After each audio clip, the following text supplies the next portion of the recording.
incident was about to take place that would shake the foundations of the civilized world. It is time to open your mind. Time to discover your divine self as we navigate this holographic matrix together. Strap in, Cosmic Family, as we slide through this wormhole of cosmic information together in search of the truth. The truth.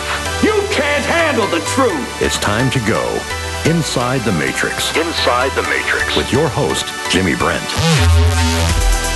All right, welcome everybody to Inside the Matrix. I hope that all of you are faring well in these crazy, insane days that we have going on today in the world. It's not just in the U.S. But anyway, as always, before we get started, I want to take time to thank the people that have been sponsoring our show and donating to keep this show on the air. We really appreciate you, and especially our good friend from Florida, the Florida Chick. Thank you so much for your assistance. We so appreciate you.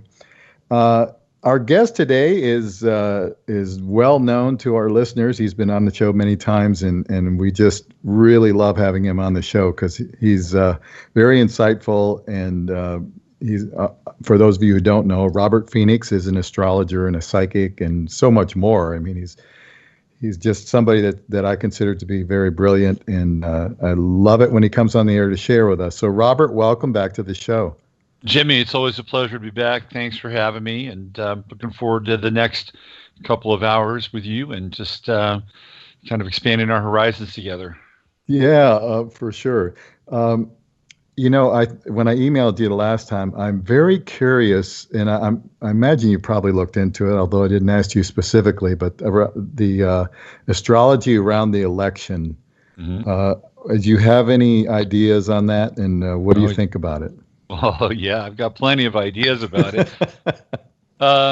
So the astrology of the election really begins on the 31st of October, which is a Saturday night, and we know that that's Halloween.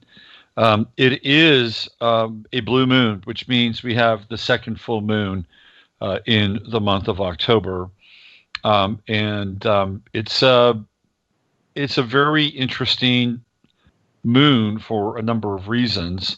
Number one, it will be in the astrological sign of Taurus, which in and of itself is considered to be a pretty good moon, pretty solid, fruitful, beneficial, fertile moon.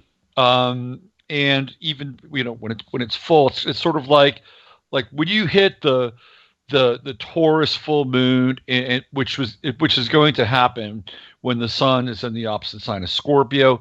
That's kind of like the apotheosis of fall. Like, this is it.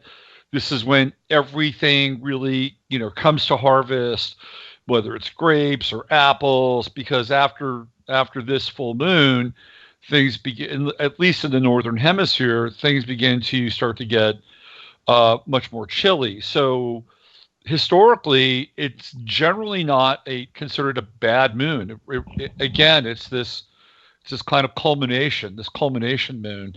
But there are a couple of things that set this particular moon apart. Number one, like I said, it's a blue moon, and so we're getting our second. What does that mean when you say blue moon? A blue moon is when there are two full moons in the same calendar month. Oh, okay. So we're getting two full moons in October, and this one falling just right in the final day of October. And there are some thoughts around blue moons, and that they can be at times auspicious, and sometimes kind of fated in certain ways. And I try to stay away from the fatalistic side of things. Mm-hmm. But my experience of blue moons is that the energy around them is very interesting and kind of unpredictable.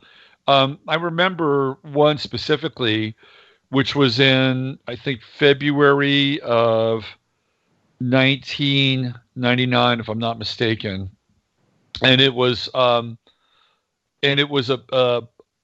think it was either late January or It was the day of the Super Bowl. And it was a blue moon, and it was when the Atlanta Falcons were playing the Denver Broncos, and the Atlanta Falcons were a heavily favored team going into that Super Bowl. Mm-hmm. They had steamrolled just about everybody, including the presumptive sort of NFC champs, the Minnesota Vikings, which lost their championship game on a missed field goal by Gary Anderson, the only field goal he missed the entire year, right?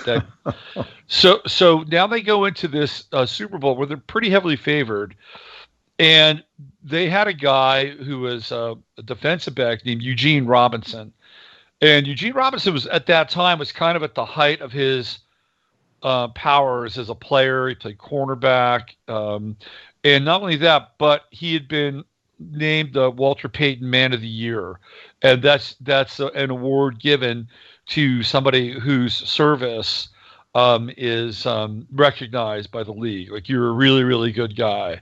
Yeah, off the field, right? Off the field, right? So yeah. the night before the Super Bowl, which is being held in Miami, and by the way, Eugene Robinson is also quite religious. So the night before the Super Bowl in Miami, he's picked up with a hooker, and and the hooker's a cop. So he winds up getting arrested, and he plays. They had to play him, but I mean, think about this. He's not getting back to the hotel until about 3 a.m., maybe later. He's got to deal with the fact that he's been this tighty-whitey guy, Walter Payton Man of the Year, and now he's been popped for prostitution. This all happens on a blue moon, and it really does change the outcome of the game. From kind of an energetic perspective. So I remember clearly that blue moon and that time and that day, it was quite interesting. And so there can be unusual things that happen around the blue moon. So moving it forward, it's going to be in the sign of Taurus, and it will be in opposition to the sign of Scorpio. We're dealing with fixed signs, which are they're alchemical. The fixed signs are very alchemical for a number of different reasons. Now, again, it would not be uncommon, perhaps, to have a full moon on Halloween. Okay, but the big mover shaker in this deal is Uranus, which will be conjunct the moon at that time. And when Uranus comes into play, it is kind of disruptive, highly disruptive. So now you have a Uranus-Sun opposition. You have a Uranus-Moon conjunction during that time. And again, fixed sign. And then Black Moon Lilith, which isn't quite like a planetary luminary or anything like that. It's more of an aspect of sort of negative space with the moon. That has moved into Taurus. It had been in Aries for quite a while. Well, not a huge amount of time. It moves fairly quickly. So now we have Black Moon Lilith also in Taurus. And Black Moon Lilith also, has to do with the shadow. It's a very shadowy kind of aspect on in a personal chart. It deals with the shadow of a woman projected out into the world, right?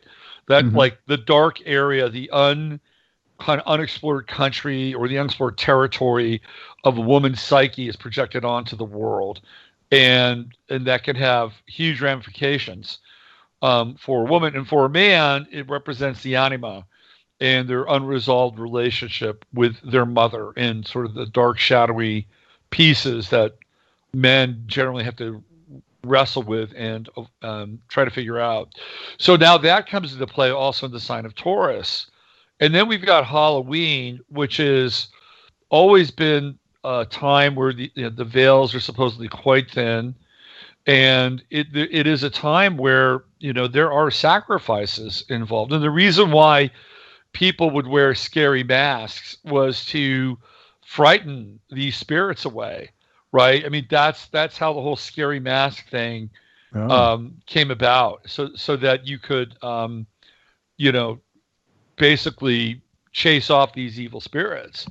So it's a very intense and powerful time in general. Now you throw in the blue moon. Now you throw in the conjunction with Moon Uranus. Now you throw in Black Moon Lilith. Now you throw in Mercury retrograde. And this is the run up to the election. This is on a Saturday night. And my feeling is that these elements are very, very Purge-like, like the movie The Purge. It feels to me like this is wild energy. This is wild, uncontrollable energy. And if I am even, say, 30 or 40% correct, 30 or 40% in this instance would be significant. And it might be very difficult to put the gin back into the bottle. And it would not surprise me if the activity and the energy that's being stirred up at that time carries over into Tuesday. Because, really, let's just say Saturday night is going to happen. We know it's going to happen. You've just got Sunday and Monday to get to Election Tuesday. And that's going to be a pretty intense time. Though Sunday and Monday are very powerful. Now, Mercury will continue to be retrograde until Election Day. And on Election Day, Mercury stations. So what that means is that Mercury, which had been retrograde for the prior 3.5 weeks, on Election Day basically stops and is, theoretically. Is that good? Is that good? Well, it depends. I mean, we're going to find out because, again, we're in really uncharted territory. Like, I haven't done the research, but I would assume that a Mercury station on Election Day is incredibly rare, like really, really rare. Yeah. So historically, I'm not sure if I can look to a precedent and say, well, this happened on this day and this time. But even if I could, the elements for what's being stirred up and brewed are very different from that time. So there's a couple different ways that I've looked at this and tried to interpret it. Number one, if the chaos that ensues on Halloween because of where we are, what's been kind of fomenting, and then these crazy kinds of alignments continues to stay in play, that Mercury station could represent a delay of the election. Like, they may say, or Trump could say, look, it's too dangerous. We cannot allow people to go out and vote right now. That's a possibility with a Mercury station, because that means there's like this, nothing's moving forward, right? It's not moving backwards. It's not moving forward. So I think there could be a possibility of an election delay depending upon what happens in the prior 72 hours. If they can't put the gin back into the bottle, then I think that's a real possibility. The second possibility is one that I've entertained, which is finally coming to this sort of social apotheosis where during that period, that 72-hour period, and it'll probably start even before then, it'll probably start on Friday night, but we'll call it a 72-hour period, that Americans really finally get a very bad taste in their mouth for how toxic and how bifurcated and how polarized we've become. Like, they may finally get it. Like, it's sort of like, sitting across the table from somebody, at a family dinner, and, finally the family sort of history kicks in a good way and says, look, we got to cut this out. We got to cut this out. And I think there could be a possibility for that, but the only way that happens is if the scenario that I'm kind of laying out occurs, and occurs to a point where, even like news anchors are shocked, and you have somebody like, Rachel Maddow and Tucker Carlson, on the same kind of talk, right? I mean, that could be a possibility. Wow, that would be a shocker. Well, it would be, but it would have to get to this point where we would get right to that edge where the country is ready to fall off the edge. and then we'd have to pull back from it. And Mercury Station does have some I think space for that. And then I think the third opportunity, or the third explanation, obviously would have to do with how the ballots are tabulated. Because if Mercury is direct, then I think the tabulation process becomes much easier. If Mercury's retrograde and they're trying to count the ballots, I think it's quite difficult. But Mercury Station is it I don't know, it could be very odd. They could again, because of, Mercury represents things like, postal workers and mail delivery and information and computerized balloting. There could be so many inconsistencies and so many things associated with the high strange of the election that could be a possibility to again sort of either pump the brakes or slow things down. So we're not dealing with any. It's not your typical election day astrology at all. And we're also still going to be in that Mars retrograde period where we are now. And of course, both Mars retrograde and Mercury retrograde are just wreaking havoc on the Biden campaign. And Joe Biden is a Scorpio, and his chart is very 12th house centric, which means that he's got his Scorpio sun, Venus, Mars. I think there's another planet in there. Is it Mercury? I think it's Mercury. They're all in the 12th house, and the 12th house is behind the scenes. And that's who Joe Biden has been all of his life. He has been behind the scenes. He's the consummate backdoor guy. And Mercury's gone retrograde through his 12th house. And the 12th house and the 8th house are houses of secrets. So now we're seeing this kind of Mercury retrograde effect of, bringing up this sort of the ghosts of his relationship with his son and these foreign entities. And then in his chart, he has what's called an inconjunct between Saturn and Mars. And Mercury has been going across that Mars, which is Mars being the focal point of the inconjunct with Saturn and Gemini. And that's gonna bring stuff up. And his Saturn's in the 7th house, which has to do with contracts and deals and agreements. And in Gemini, it has to do with things like two parties or, more than kind of one potentiality. Like his whole thing where he brags to these people at the CFR, where he says, hey, look, you either fire that guy or you're not getting the bill. Yeah. Well, it was in Ukraine. And that's right. Ukraine and their $1 billion loan. Yeah, he said you either fire him or you're not going to get the billion. To me, that's very Gemini-esque. It's very Gemini. And so this is a big deal, and it is wreaking havoc with his chart. And so Biden's in trouble. Now, if you're a Democrat, that may not be the worst news.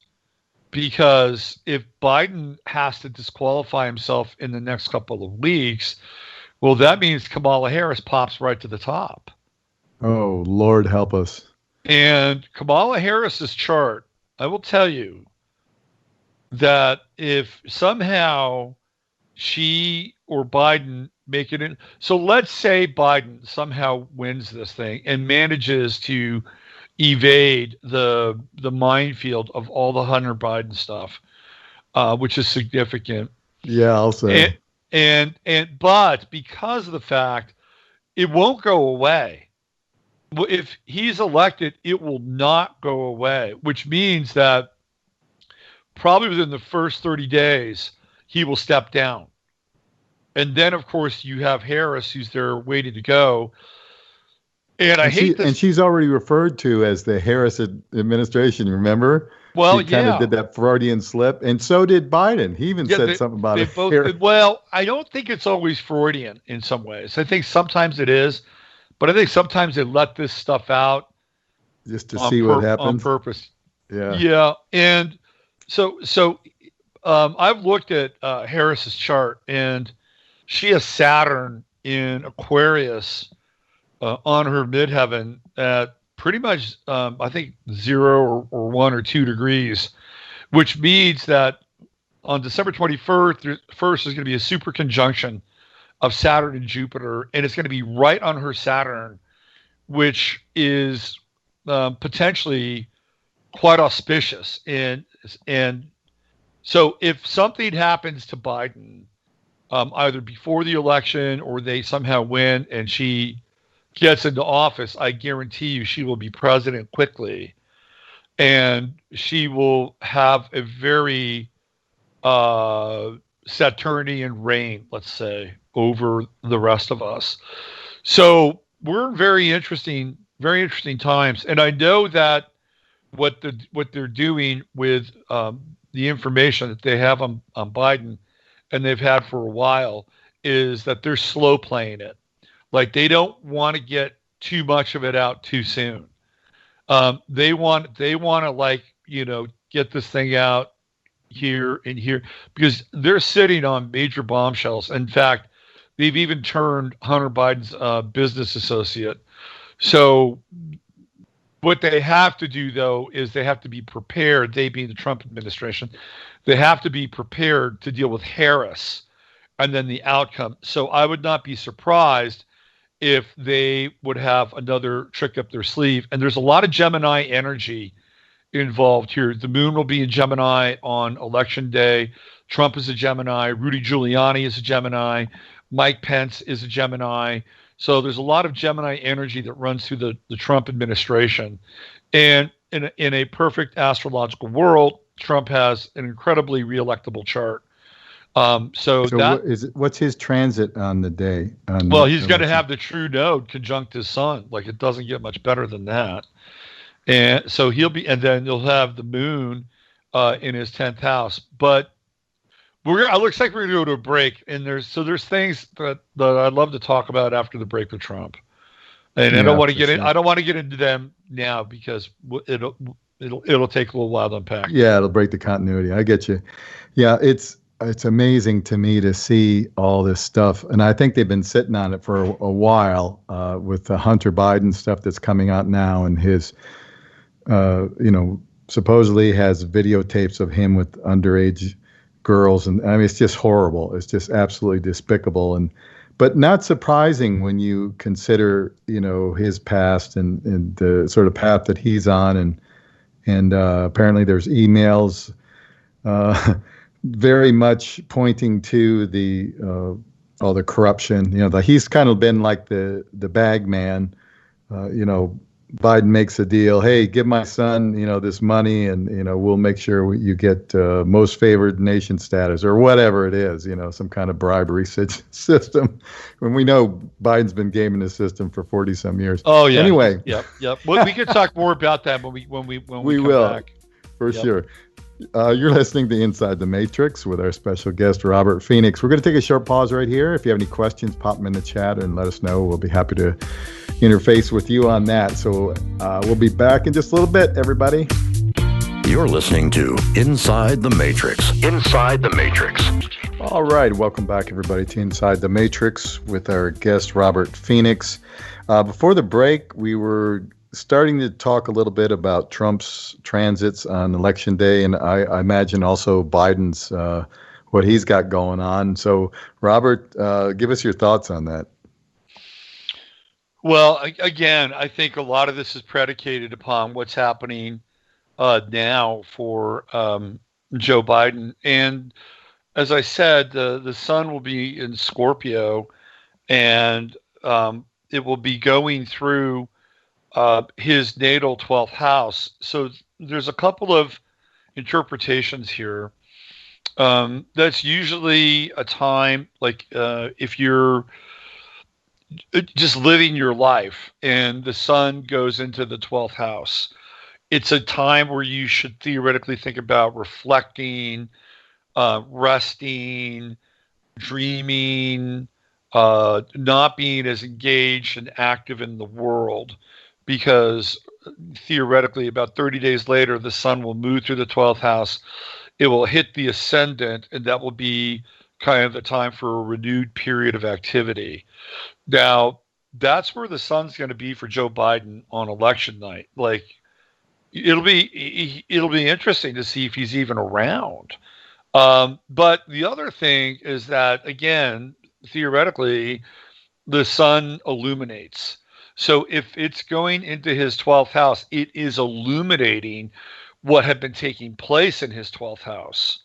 Which is all the hidden stuff, right? That's right. That's right. So that's not great. And he's going to have these Uranus oppositions going on, which are very, very disruptive. And his son, when I say his son, I'm specifically referring to Hunter Biden.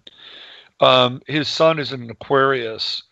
So they are in their relationship astrologically is in conflict, right? It's fixed.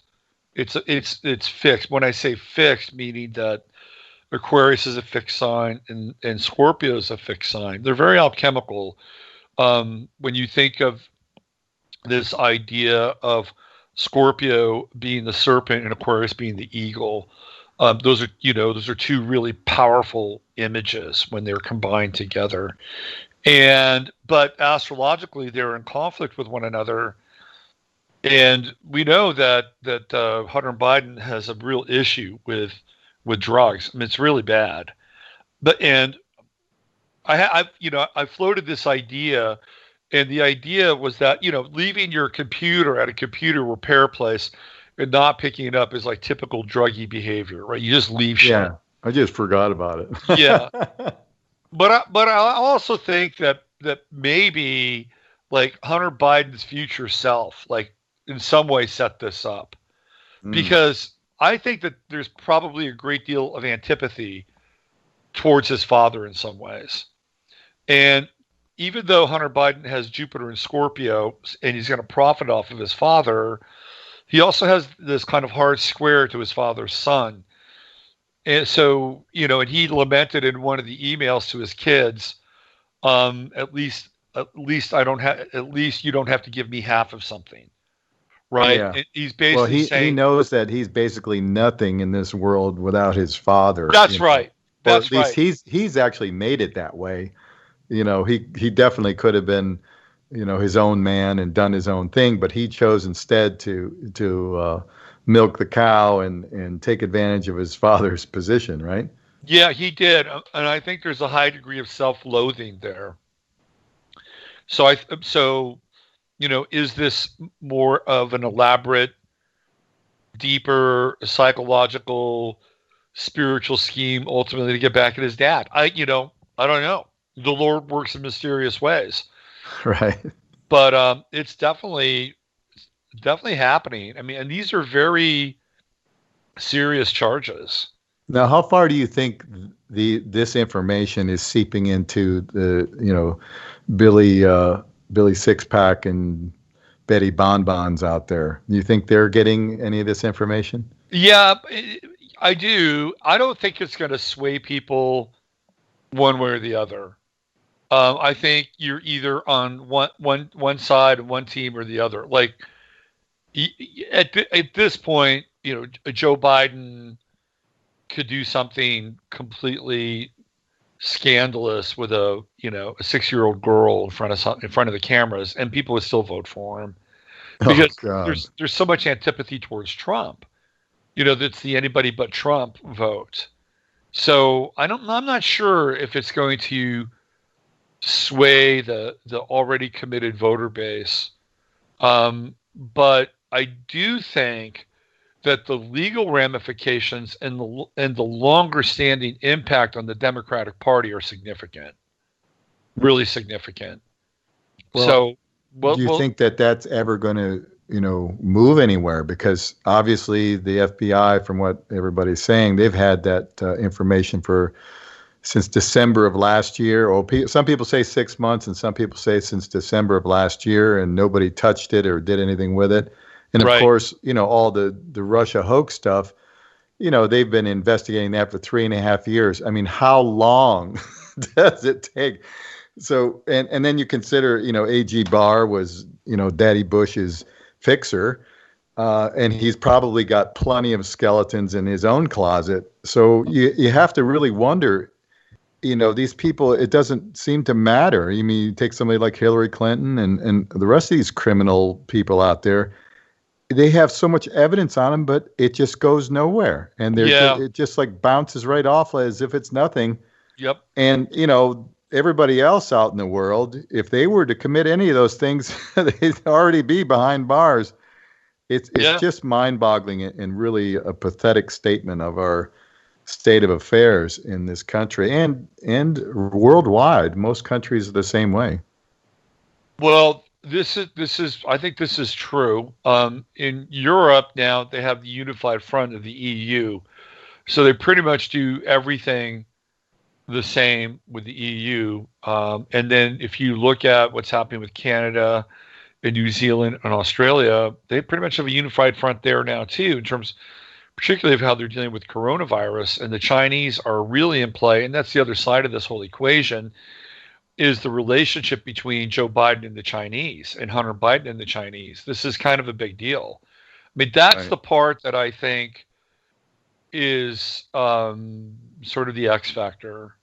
And if that's the case, and they've got videotape, which is what I've heard, that they've got videotape with Hunter Biden and like 14-year-old Chinese girls. I mean, I think that's part of what's on the hard drive. That could be very scandalous. And China, it'll be interesting to see what China does. I don't think China is a country that wants to go to direct war. They like to do things very indirectly. Mm-hmm. But if it looks like a lot of this, corruption that's been going on with China for decades now, really is going to come to the surface and move the needle, I wouldn't be surprised if they move in on Taiwan or something like that. That's very possible. In the midst of all of this, they decide to just, jump ahead and say, okay, you got a lot of trouble over here you have to deal with, so we're going to just go ahead and take over. Taking over Hong Kong. Yeah. I mean, I don't think that's the game the Chinese like to play. But if they were forced to do that, I think that they would. What about these 3 Chinese guys that are coming out now that supposedly delivered these hard drives with with this a lot of the same material that we're talking about on Hunter Biden? Are you talking about that? Are you talking about Miles Guo? Are you talking about him? Well, there's 3 Chinese guys that I saw something this morning that were former high-ranking officials in the Chinese Communist Party. Mm-hmm. A couple of them dating back to like 2002 to 2007, and one actually was active until 2017, according to what I was seeing. And they supposedly wanted to get this information out that what China has routinely done is if you're going to get big money from them, they insist on having blackmail on you as their guarantee that you're going to follow through. Mm-hmm. And that was basically what it said. And so they decided to go ahead and release that information. Now, what their motivation in doing that would be, I don't know, because it would seem to me that their lifespan would be greatly shortened by doing that. But I don't know. Well, it's interesting because Steve Bannon has been very vocal over the last few days, and saying that they're going to get ready to lower the hammer on Biden. And Steve Bannon's focus really over the last couple, like say year and a half, has been really on China with this guy. What's his name? Miles Guo. Anyway, the former billionaire who now resides in the United States. Yeah. And he does that war room thing with him, I think, a couple times a week or once a week. So it would not surprise me if those 3 guys came through the Bannon channel. And it wouldn't surprise me if they do have that kind of information, and they'll probably get some kind of, amnesty or clemency or something like that whatever kind of guarantee from the United States, sanctuary from the United States. So that wouldn't surprise me. The question that you bring up about this idea that nothing happens is an interesting one. And one that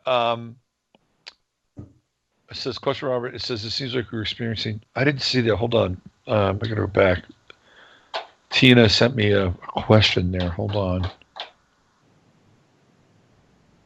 Jimmy will read it. Oh, okay. Jimmy. Okay. Yeah, go ahead and finish your thought, and then we'll get into that.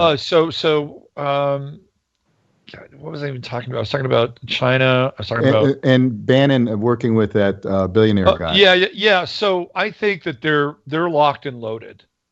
I mean, I think they're locked and loaded, and it had to do with why certain people don't do any time, why nothing happens to them. First of all, I think it goes without saying that most of these officials are corrupt. They're all corrupt. We're dealing with gang leaders, really. Yeah, exactly. I mean, we're dealing with mafia dons, right? They're mafia dons is what they are. And so they all have dirt on one another. And it sort of cancels each other's dirt out in some ways. But I also think that at a higher level, that these people, the quote-unquote elites, have figured out this whole kind of straw man sort of side of law. And that I think a lot of them at a high level have kind of reclaimed their name. So they're no longer operating in public. It's all private. That's right. That's right. Yeah. And I think that they figured that out, and so the courts serve them versus them serving the courts. So I think that there's some of that has gone on for quite a while, actually. But it's going to, we're in it now. We got Mars retrograde, the Benghazi stuff. That's also coming up with the Mars retrograde. Again, having some impact mostly in Joe Biden. And Hunter Biden has Mars in Aries, and he has Chiron in Aries. So he's somebody that cannot deal with his own sort of compulsions in some ways. He's got an opposition between Mars and Pluto in his chart. It's a very compulsive chart, very obsessive chart. Oh, so that leads right into his addictions then, right? Yeah, his addictions and even self-destruction. Wow. He's got a very self-destructive chart. Okay, let's get our question here from our good friend, Florida Chick. This is for you, Robert. She says, it seems like we are experiencing an October surprise, but given that we are headed into the sun's low point at December 21st, I am starting to be more concerned about dealing with a potential Christmas present. Curious for your thoughts on what might lay in store of us starting in December. So there are a couple of things that happen in December that are worth noting. Number one, there will be an eclipse, solar eclipse, on the 14th of December. And that eclipse will be on Donald Trump's moon. And Donald Trump has an eclipsed moon in the sign of Sagittarius. So again, and Trump's presidency has been marked by these eclipses. In 2017, on August 21st, the Great American Eclipse was right on his ascendant, and which has Mars there on his ascendant. And I think it's part of the Trump narrative throughout his entire presidency. So that's pretty significant. He gave Was that a negative thing for him then? I would say to some extent, yes. And the reason why is because when you deal with an eclipsed sun, it's as if the power or the effect of where it shows up is negative. It's dark, right? And he has Mars and Leo on his ascendant. He also has fixed star Regulus, which is the star that's associated with royalty, on his ascendant. So if he starts off his presidency with this black sun on his ascendant and his fixed star Regulus and his Mars, it is not business as usual. In that he would have to reconfigure how to use his Mars ultimately, and Mars being a planet of action and aggression and and very dominant on the ascendant. So, that was a very interesting kind of moment in time. And there's even that picture where he stares up into the sun without his glasses on, which I thought was quite interesting. And then he gave, because all he's done from day one has been engaged in some form of conflict. And he's used to that with Mars on the ascendant. But because of the eclipse, I think he's used to winning more than, and I'm not saying that he's lost a lot during the last 4 years, but it has not been like one smashing success after another. And then he gave the first State of the Union that he did was on an eclipse. And I think he's only the second person who has done that in the history of the presidency. And now here we have another eclipse coming on the 14th of December, right on his moon, which, and there is something that I read on the internet, which mirrors something that I've said in kind of prior podcasts, that if Trump loses, he will leave the country. He will not be here. He'll leave. He'll go to someplace like, Israel or wherever Melania is from. And I feel like we'll have a much clearer sense of the election and the results anywhere between December 7th and December 21st. And do you think it'll take that long to settle it? I think potentially yes. Yes, but it won't go into, I don't believe it'll go into the new year. I don't think this thing will go into January 20th and the running out of the clock. I don't think that that's going to happen. And my sense is that Trump is going to win. And even through all the other machinations, he will win. I also feel like he will not finish out his term. That's my, there's a couple of reasons why. Every time there's a Jupiter-Saturn conjunction, called the super conjunction, there have been attempts on a president's life, and that could absolutely occur with Trump. But he's also going through a Saturn opposition, which means that he has to change what he does somehow or some way. So if he gets reelected, he has to do something different. He has to govern differently. Like, it cannot be the same sort of narrative. Like, the Saturn opposition happens at 74, and at that time most people are retiring, right? That's a retirement aspect. So if Trump gets reelected, he's got this Saturn opposition, and the angle says, well, you've got to, hang up your cleats or do something different, and he's still going to be president. That means he has to do something different presidentially. Now, the 21st happens to be the winter solstice, and that's when the super conjunction of Saturn and Jupiter kick in at 0 Aquarius. And there's also a number of planets that are in alignment on that day, and some people are talking about this event called the anomaly. And so it's a very interesting day. It's also supposedly the day where the real Mayan calendar runs out. Right, like the 12/21/12. Well, that wasn't really the real day. It's actually 12/21/2020. So yeah, so the 21st of December is, I think, a very interesting time astrologically, and especially with the super conjunction in the sign of Aquarius, because we're looking, those super conjunctions come at us in 20-year cycles. So that 20-year cycle is starting on the 21st. So basically 2020 to 2040. What's interesting about that super conjunction is that you have to, in the sign of Aquarius, is you have to go all the way back to 1962, where, we had a super conjunction in Saturn and Capricorn, Jupiter and Saturn in Capricorn in 1961.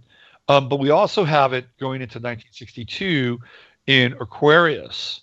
So that's really the last time we saw these two, quote unquote, luminaries together.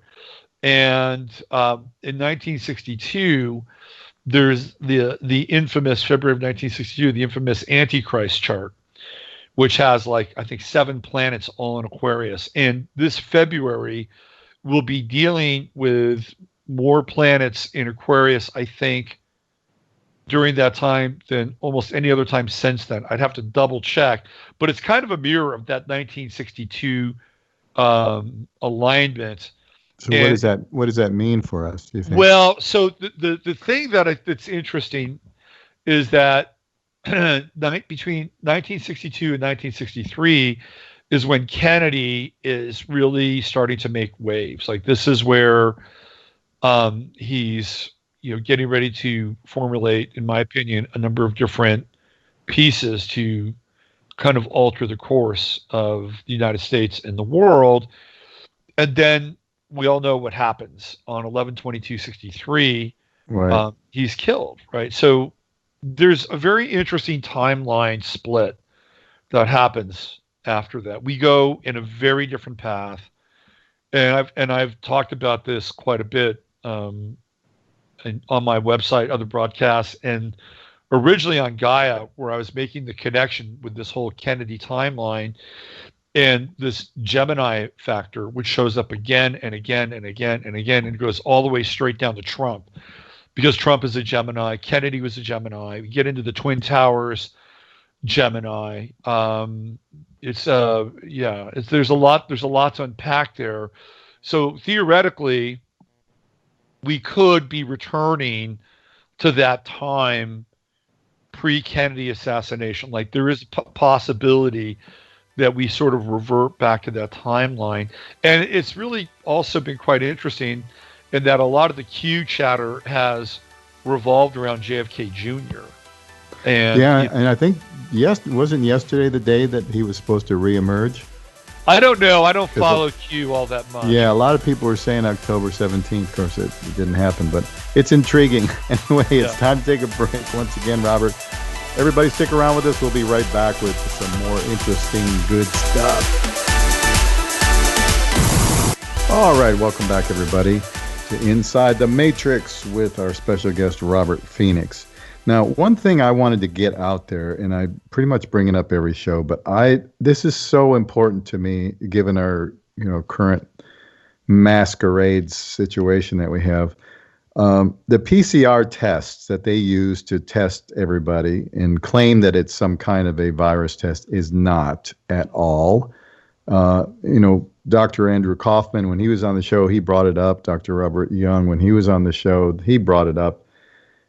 These tests were designed to measure immune response, and it basically measures exosomes and RNA material that the body generates whenever you're fighting off anything, the common cold, pneumonia, you name it. It could be just about anything, and the body will create these RNA substances. Now, they're trying to relate that and directly connect that to having the deadly COVID-19. And it doesn't. There's no correlation there. And the guy that invented the actual test said it was never intended or meant to diagnose any kind of illness, because it does not measure, so-called viruses, if you even believe in the germ theory. So the testing is absolutely bogus. And that one thing, if people actually understood that the testing, theoretically, let me throw this out there too. Theoretically, everybody should test positive because we've all had immune system reactions to something. And so pretty much most people should test positive on this PCR test. But the point is, if people understood that this test, first of all, they never have isolated this COVID-19 virus ever. That's never been done. Even the CDC's own website says this. So that alone tells you it's fraud, because if they haven't isolated it, how could they have a test for it? That's number one. And number two, if people understand that it doesn't test for any kind of virus, and it doesn't tell you if you've got the dreaded Rona or COVID-19, whatever you want to call it, it's completely fraudulent. So if people get that, if they actually can get that understanding that these tests that they're always touting and say, oh, we got more cases. Well, it's bogus. It means nothing. And we have to really get that information out to people, because if really that becomes widespread, the game is over for them. Yeah, I mean, I would, just like you said earlier or mentioned earlier, that nothing really happens to these politicians that have all kinds of dirt on them. I'm not sure what it would take now for the average American, who has sort of bought this thing hook, line, and sinker, to reverse course and say, you know what, I'm not wearing a mask anymore. I think that we're in the midst of a massive social experiment, which absolutely, which will have deleterious effects, long-term effects. And any health effects that, wearing a mask, and there's plenty of negative ones, they'll blame it on the Rona. That's right. That's right. And Kary Mullis, who was the that's the guy, the creator, or the guy who discovered the polymerase chain reaction, clearly stated that it was not meant to be used in the way that they have been using it to determine whether or not people have it. And interestingly enough, Kary Mullis died in 2019. Yeah, in August, I believe. Yep. Yeah. So here you have the guy who created this thing, and now he's not around to defend that it's not really being used in a way that it was meant to be used for. Which again brings up a lot of sort of troubling kinds of questions about, well, why isn't he here? Yeah, just little inconvenient questions like that, right? Yeah, well, absolutely. And but there is a lot of pushback from the scientific community, from the medical community. I think there's a number of doctors from the Netherlands now who are coming forward, and bring this back to astrology, because we're in such a heavy Gemini phase with the true node in Gemini. It's sort of like, whose science is true? What science is true, or what science is provable?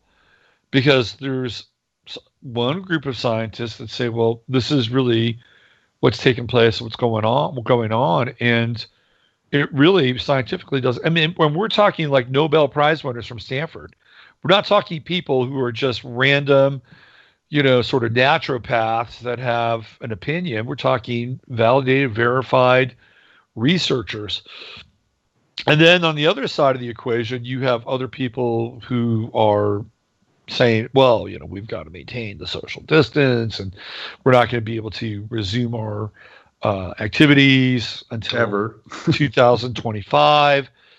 And so now we have these vying views of, what we call the scientific theory or scientific reality. And if you go back and look at how scientific trials have been developed, say, over the last, say, 30 years, what they do with scientific trials, and have been doing for at the minimum the last 30 years, is that the people that are running the trial will start with a conclusion and an outcome that they have in mind.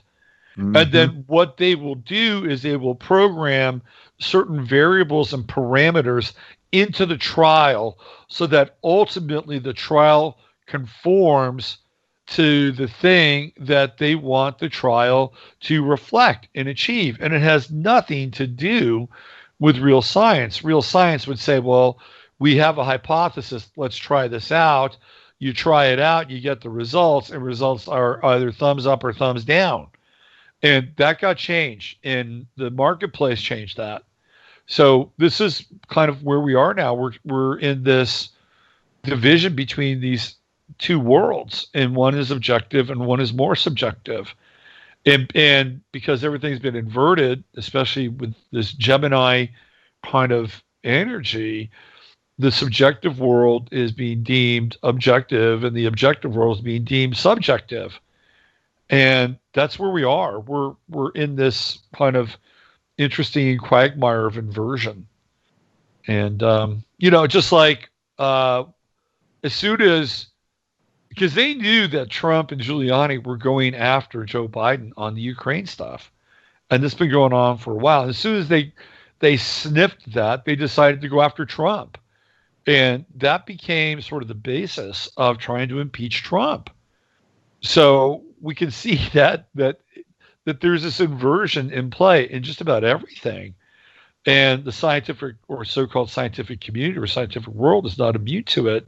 So you talk to somebody who theoretically would respond to logical scientific data, and they have a very difficult time doing that.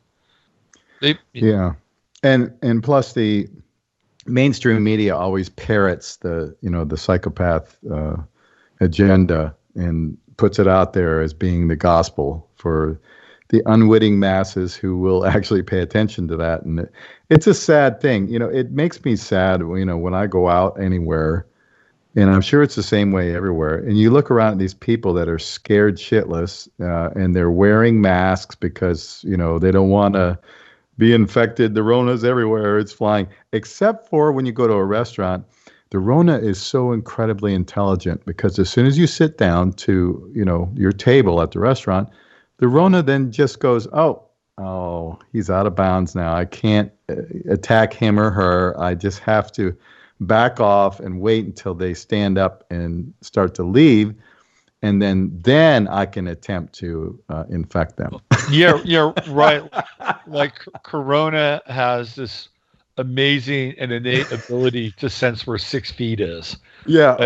At the whole thing is it's a psychological game, it's also the symbolic muzzling of people. Right. You know what I mean? It's all of that stuff. This is all a psychological game that they're playing. And it just makes me sad to see people that are just, buying it, just going for it and just being totally happy with it. Some people actually trying to make a fashion statement out of their muzzle.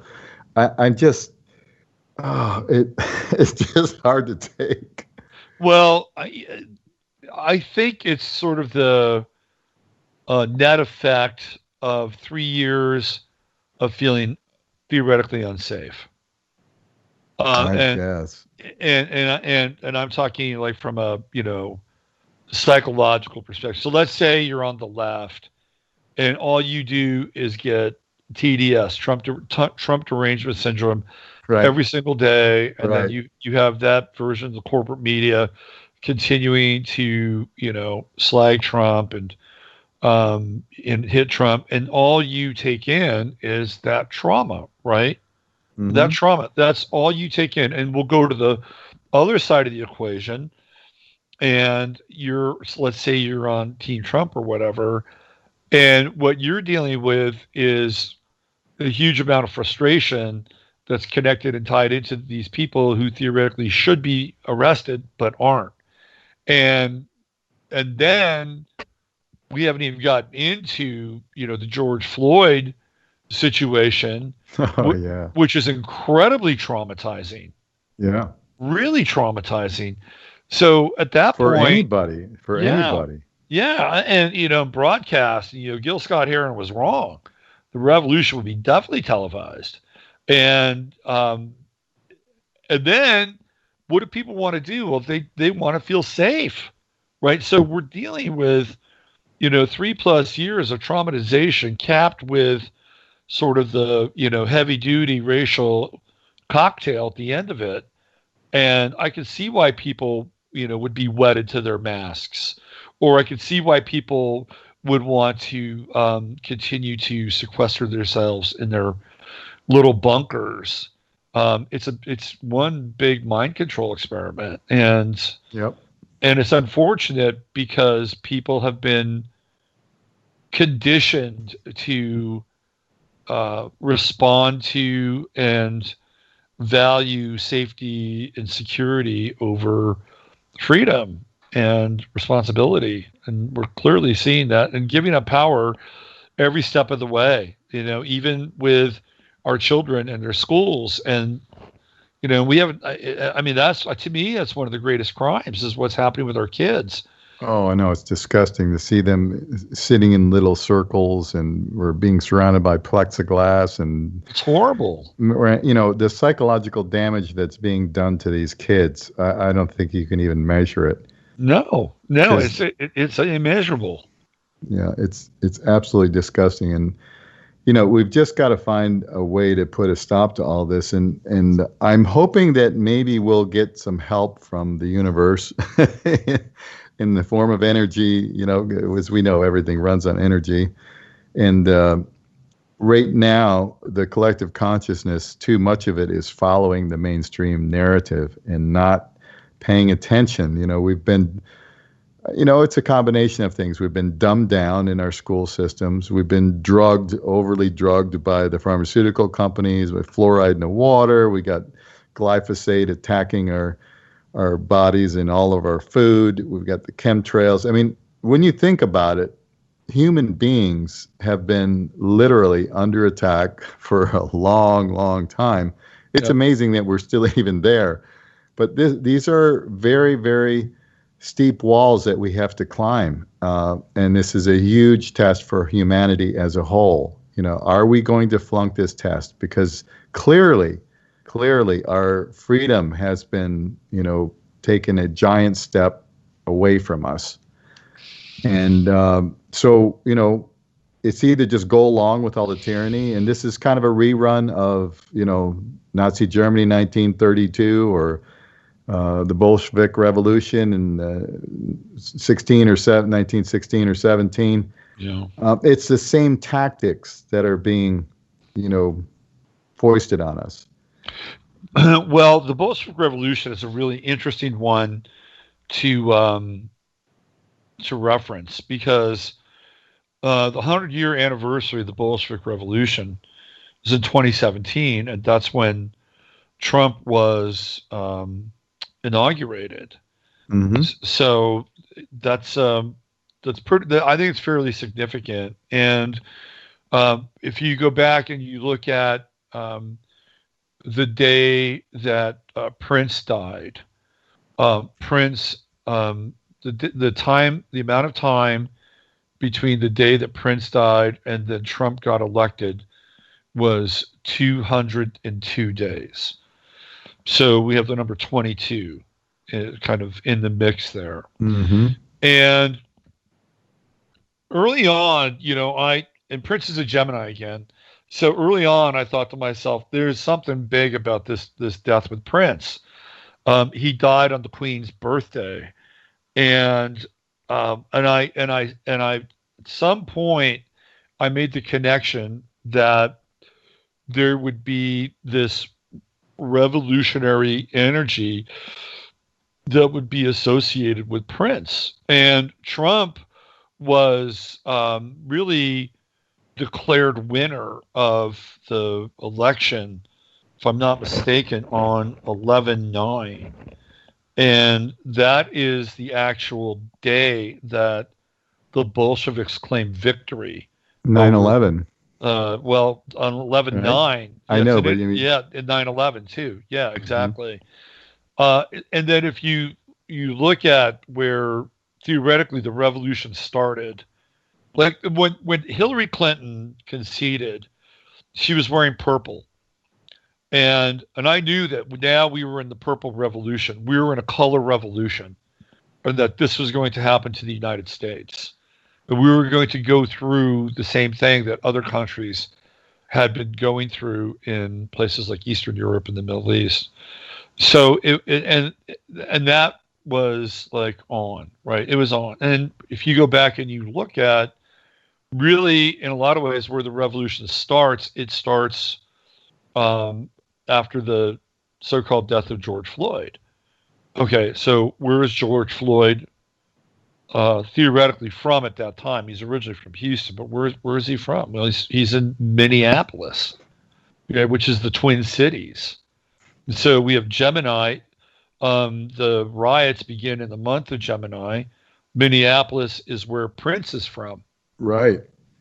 And so now we have all these interesting sort of parallels with Prince and Gemini and splitting. And in high school, George Floyd's number was 88, which is 8 sort of mirrored. And then Stephen Jackson comes out and starts to say that he and George Floyd were really close. In fact, I used to call him my twin. Right, my twin. It's like, what the fuck is that about? I'm sorry, I'm not sure if I can swear. It's like, what is that about? Why is Stephen Jackson calling George Floyd his twin? So again, and then all these George Floyd memorials around the world were all bathed in this purple light, and how quickly they popped up.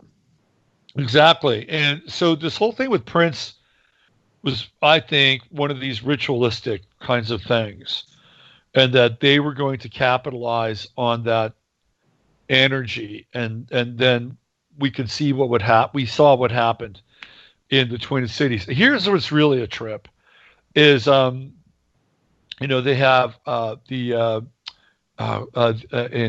Boulder, Colorado. What is it? They have what is that foundation? So I'm having a moment here. I always have to kind of the Aspen Institute, right? Have you ever looked into the Aspen Institute at all? No, I haven't. Okay, so the Aspen Institute is this think tank, and it's really dedicated towards communitarianism and creating kind of a one world, order, and a lot of it is kind of steeped in kind of progressive, feel good, human potential kind of stuff. But every year they have this festival of ideas, and I went back and I looked at the Aspen Institute's festival ideas for 2019, and I'll be damned. One of the members from Black Lives Matter was there. Alicia Garza was there. And then you had all these people from the Minneapolis and Duluth area, right? And they were there at this festival of ideas. They were brought in on scholarship. And you can just go through and look at the membership and the people that attended, and you could extract a number of those people and throw them right into the situation that happened in Minneapolis about a year later, and begin to understand that they were either preconditioned or that they had been kind of engineered in some ways to be participants in this future event. And the other thing too, which is kind of interesting, at least to me, is that there's, Chick-fil-A is like the most hypocritical company on the planet. and Dan Cathy, who is the CEO of Chick-fil-A, supposed to be this big Christian and everything. They close on Sundays. But every year, Chick-fil-A sends people to the Aspen Institute. And it's like anything but, quote unquote, Christian. These people are communitarians, and they're invested in, a new world order. And the guy who runs Chick-fil-A is sending his employees there every year to be sort of trained and conditioned. And of course, when this thing happens, what does he do? He gets on TV and he starts talking about, oh, well, you may want to shine a black man's shoes, right? And he's on this talk show shining this guy's shoes. I'm like, you gotta be kidding me, right? but this is you go back and look at the Aspen Institute and the Festival Ideas during that time, and all these people that are a lot of people who are very connected to what happens in Minneapolis were there at that event. So, was it all just some sort of spontaneous eruption of injustice? Clearly the answer is no. Yeah, no, this is a setup. All these kinds of things, especially the ones that really rise to the top of the news cycle and stay there and keep being repeated over and over and over and over again, that they're part of an agenda. It's so obvious. They do it over and over again. Yep. And another thing people just have to recognize that they cannot trust these people. And, I get the sort of liberal idea that, there are some thoughts that people have. They want total equality, but we're all for that. They think that if, if you have other points of view and you're not a communist liberal, that you think everybody should just have no rights or something. I don't know what they think. But we have a lot in common, but they don't want to see that. And they don't realize that every single country that's ever tried what they want has failed miserably, and the people have paid the price. Anyway, Robert, we're up against the break once again. We have one more segment coming up, and we want everybody to stick around with us. And once again, if you have a question, pop it in the chat. We'll be back in just a little bit. You're listening to Inside the Matrix with our guest, Robert Phoenix. All right, welcome back, everybody, to Inside the Matrix with our special guest, Robert Phoenix. In our final segment here, the time always just flies by, and there's so much to cover, but there's a subject that I wanted to bring up with you, Robert. We briefly touched on it in the break. That is the UFO disclosure idea, and could that play a role in what's going on or what will be going on in the future? What are your thoughts on that? Yeah, I mean, I think that that's sort of I think that's the ace in the hole, and that they could roll out the UFO disclosure stuff at any given time, and if they need to. And it seems like the station that has been involved in sort of doing this has been Fox, and the point person has been Tucker Carlson. And none of this is by accident, because he's got the most watched show on television, period, end of story. And he's been this kind of voice of sanity and credibility and yeah, what a concept. Fairness. Yeah, so who better to start talking about UFOs than Tucker Carlson? And he's had this guy Nick Pope on fairly frequently. And so they're starting to get into pressure release valve, predictive programming.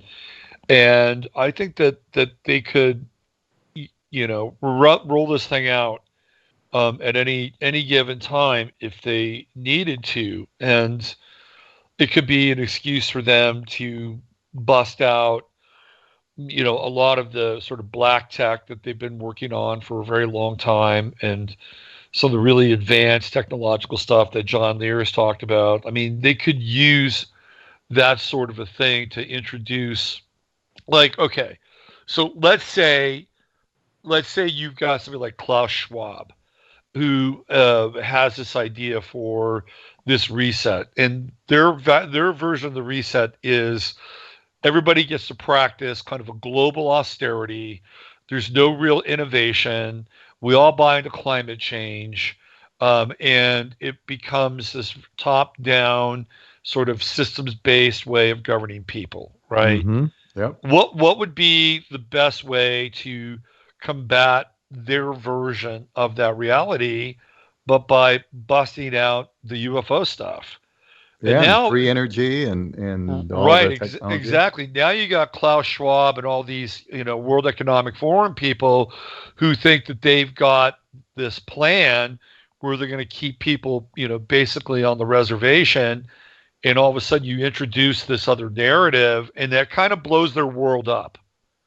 It blows their world up, and now they can't claim that, we all have to go to renewables, and there's all this scarcity and all these other things we do in order to save the planet. All of a sudden, it's like, hey, look what we have over here. We got all this really cool shit. And our good friends, the aliens, are willing to share it with us, right? So I could actually see that. And that would put a major wrench. I mean, Trump is crafty. And it's like, whatever you think of him, he's crafty. Oh, yeah. And, he has gone along with this vaccine thing, right? Operation Warp Speed. And we're going to get the vaccine. And what happens? He theoretically gets COVID. He goes into Walter Reed, which I'm not sure who's actually Walter Reed, but he's out of circulation for 3.5 days, which coheres to this resurrection myth, right? He gets resurrected. Yeah. And, what resurrects him? Well, it's Regeneron, And it's like, well, what is Regeneron? Well, guess what? Regeneron's a antiviral cocktail. And we're not talking about the vaccine anymore, aren't we? And then when you watch Fox News, you'll see the crawl, and the crawl was just one right after the other. Merck suspending trials due to issues with their human vaccine. AstraZeneca suspending trials. Johnson and Johnson they're all suspending trials. And gee, I wonder why. Maybe because it's like not a great vaccine. So Trump has gone along with the vaccine thing and created the vaccine army. Meanwhile, he ducks out, does the Regeneron, and now he's all about the antiviral cocktail, which, by the way, the guy who is the head of the company of Regeneron just happens to be a friend of Trump's. They're like golf buddies. Yeah. So politics is people just have to disabuse themselves of politics being anything like tighty-whitey and looking out for the interests of the people. But Trump is crafty, and he seems to be able to do things every now and then that completely hack reality. And the one thing I will also say about Trump is that he's one of the few presidents that has actually told the truth. If you think about it, right, you go back and you listen to Obama and you listen to Clinton and you listen to Bush. I mean, they're all telling lies all the time. Constantly. Yeah. Unless they're telling a lie specifically to, play some kind of occult predictive programming game. But Trump will actually tell the truth every now and then. He will say things that really are truthful. Now, he will also say things that are untrue, but that sets him apart in a lot of ways. Like when did any president ever talk about fake news? None of them ever did, right? And so to that degree, he is, I think, interesting. I still wouldn't trust him. I would not trust him at all. But I'd rather have somebody in some ways that was really kind of a wild card and slightly untrustworthy than somebody who you think you could intimately trust and never be able to count on them, because that's always how this thing has gone in the past. Oh, yeah. And I think the last president that we had that even came close was, of course, JFK. And his...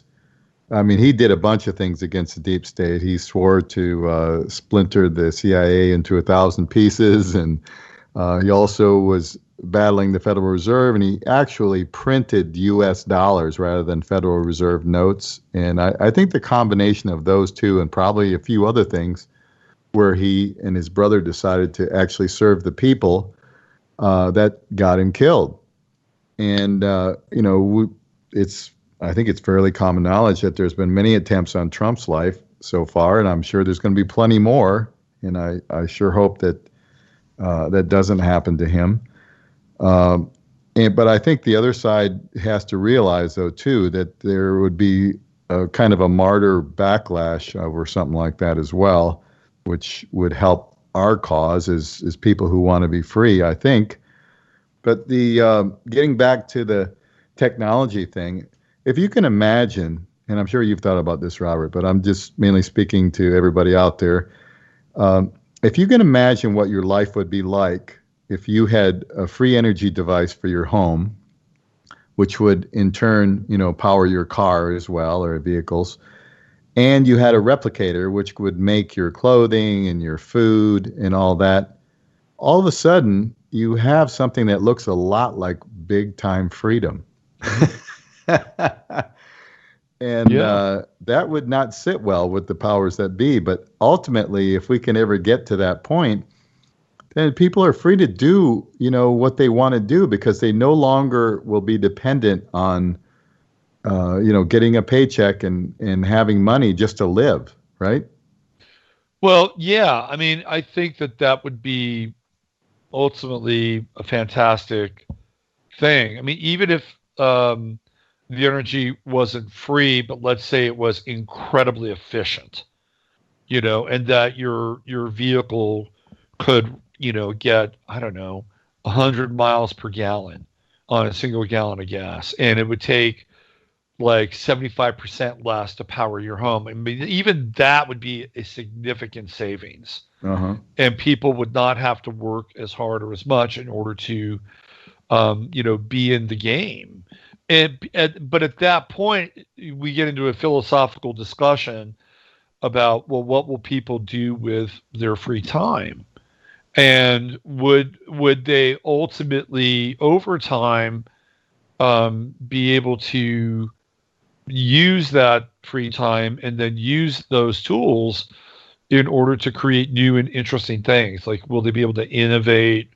Will their consciousness or their awareness of their consciousness begin to expand? And what kind of world would that look like? And are we even ready for that? I'm not even sure that we're absolutely ready for that, because I look around and what I've seen over the last few months has really disappointed me about humanity. And from the fact that people are just slavish order followers to brutal savages. Yeah. And it's been very disturbing to watch on many levels. And I saw a video by John Lash the other day. John Lash, of course, being the darling intellectual of the Gnostic set. And Lash thinks that we're moving from Arthropos 10 to Arthropos 11, and Arthropos being sort of the Gnostic name for a human, right? And that Arthropos 10 is personified by mask wearers, and that Arthropos 11 is personified by non-mask wearers. And if you follow the stuff that Deagle talks about on his website and how there is going to be a lot less people in the future, right? I tend to agree with that, and I think we have yet to see the outcome of people wearing masks for a prolonged period of time. And I would not be surprised, if we're still in mask land 6 months from now, that you'll see people develop certain types of organ failure. And we might actually begin to watch this kind of dying off of the species in some ways. And yet the people who have somehow resisted or not done that will be the people that will ultimately be around. And it would be very ironic, and deliciously so, that if the 500 million people that the Georgia Guidestones has said are going to be the ones that are going to be here are not going to be 500 million willing slaves, but 500 million people that are really awake. And then they have to deal with that, right? So wouldn't that be great? Yeah. So, and I try to have some empathy for the mask people. Like, there's a guy who I know who works at the market here in town. And when I go in, he used to be my neighbor. He's a super nice guy. He even listens to my show every now and then. But he has to wear the mask in order to keep his job. Well, yeah. But, that's different to me. If you're forced to wear it just so you can put food on the table, you got to do it. And I know from talking to a lot of people, when I go into stores, I'll say something kind of under my breath, like, this is all a hoax, right?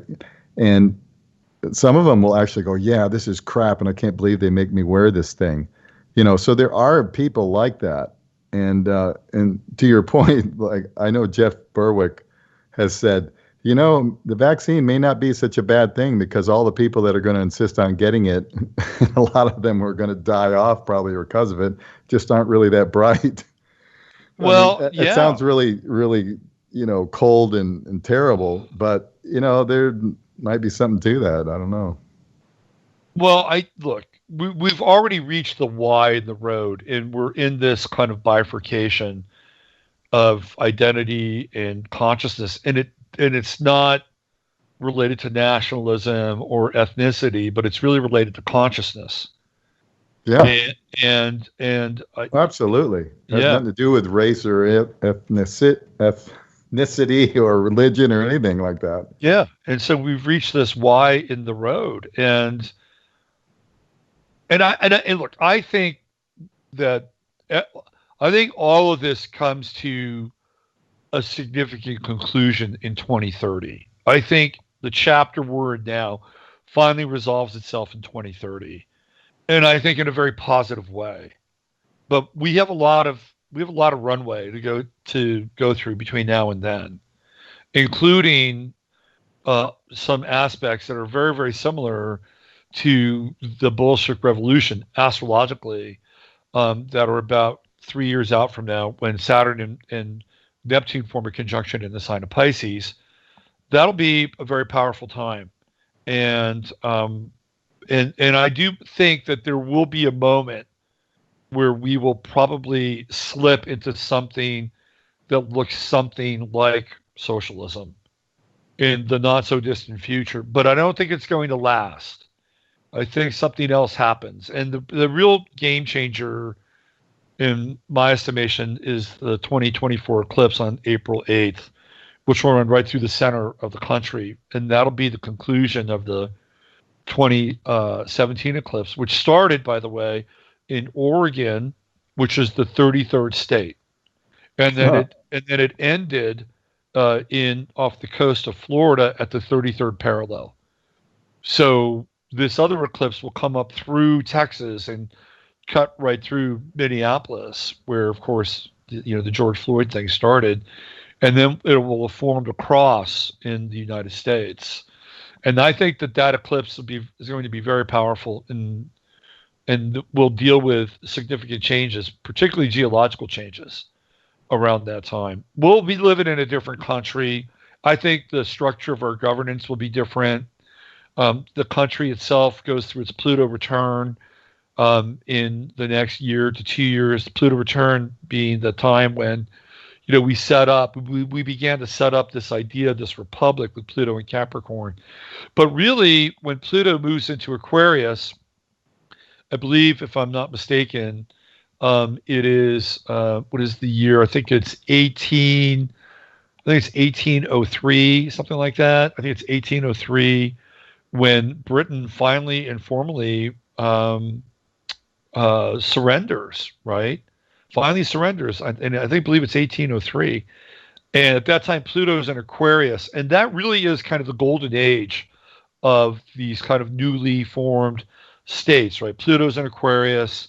The founding fathers get to live out this idea of recreating Bacon's New Atlantis, and we'll see that period of time really come to fruition in 2030.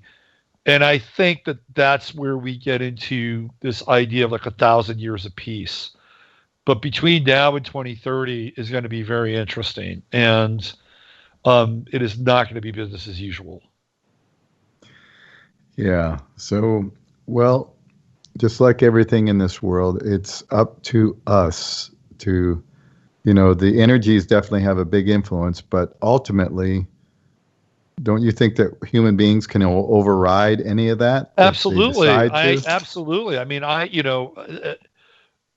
I'm far from fatalistic, but you can see that there are patterns in play. And so right now we have the true node in Gemini, and these nodes are really important indicators of like how we can respond to our immediate environment. So Gemini is all about being playful, being a trickster, communicating, taking the road less traveled.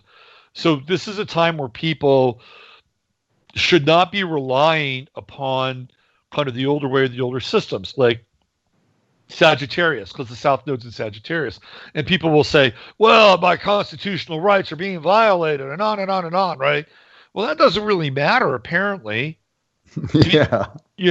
So you really should like disabuse yourself of that. And what you would want to invest in is being adaptable, mutable, mobile, playful. Be a trickster, turn the world inside out. Like that's where it's at right now, and have more fun. Because that's what Gemini does. Gemini is the devil's advocate. Gemini sticks a mirror up to the world, or people say, "Look at this! Like, look at this! See what this is? Be ironic. Do things that are not part of your kind of everyday repertoire." That's what Gemini kind of welcomes. And if people can do that, then they're being able to get through this time will be quite good, much better, and learn something new, right? Gemini loves to learn. So learn new skills. And if you're sitting around at home, learn a new skill. Learn how to sew. Learn leather crafting. Figure things out. I think that's really another thing that people can do. Increase your knowledge base. Mm-hmm. And that can only be helpful during a time like this. And be adaptable and be aware and just be ready to kind of pivot, right? This is a pivotal time, and it's kind of incumbent upon people to be able to pivot in their own lives if they need to, whether it's work, whether it's relationships, whether it's family, or where they live. Don't be afraid to do it. Yeah, I think that makes a lot of sense.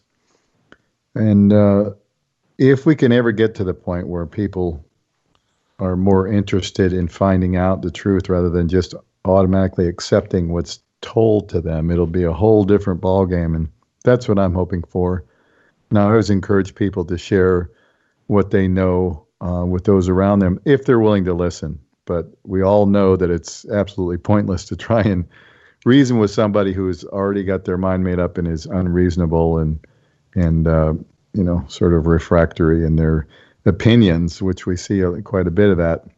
But this is a gigantic spiritual test for humanity, as far as I'm concerned.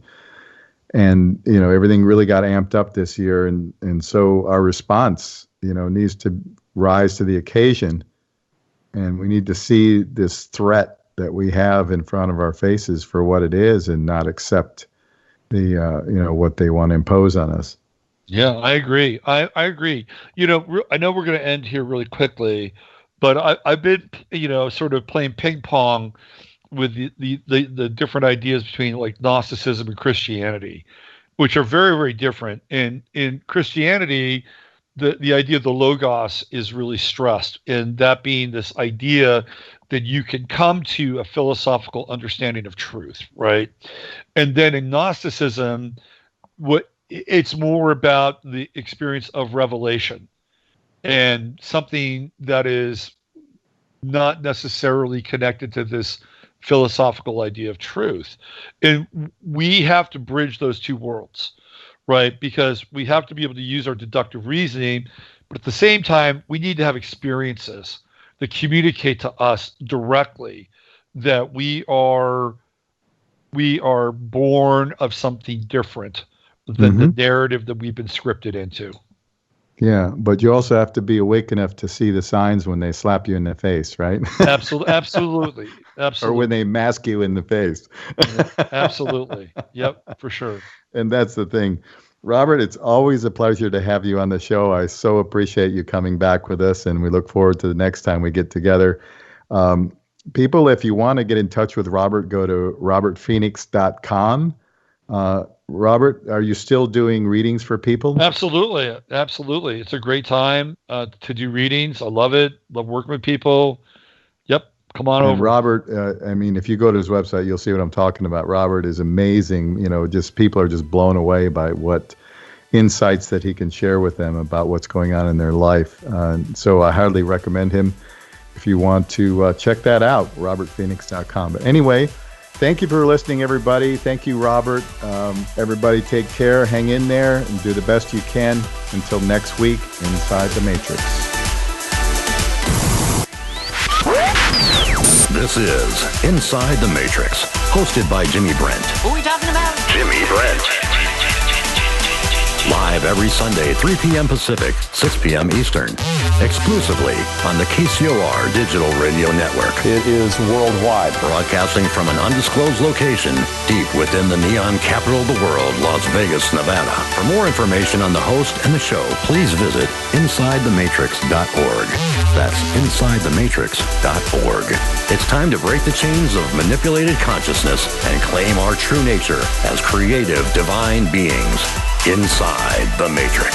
Inside the Matrix. This is KCOR Las Vegas, home of the Digital Radio Network, broadcasting from a shack just south of Area 51. Wait, that doesn't exist. This is the KCOR Digital Radio Network. Now for the news.